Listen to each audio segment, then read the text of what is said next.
వాడో అటువంటి వాడు కౌసల్యా గర్భములోంచి చైత్రమాసంలో నవమి తిథి నాడు అశ్వమీ నక్షత్రంలో నవమి తిథి నాడు కర్కాటక లగ్నంలో 5 గ్రహములు ఏవే గ్రహములు?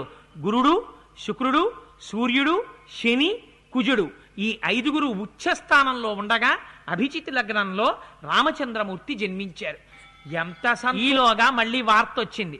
అదే సమయంలో ఆ కైకమ్మ తల్లికి భరతుడు జన్మించాడు. ఆయన పుష్యమీ నక్షత్రంలో మీన లగ్నంలో ఆయన కూడా భరతుడు కైకమ్మకి ఒక్క కుమారుడు ఆయన జన్మించాడు. రామచంద్రమూర్తి తర్వాత 2వ వాడిగా ఈయన జన్మించారు. ఎందుకని? మరునాడు ఉదయం భరతుడు జన్మించాడు. ఆ మరునాటి అంటే 2వ రోజు మధ్యాహ్న వేళకి సుమిత్ర యొక్క గర్భంలోంచి 2 పిల్లలు జన్మించారు.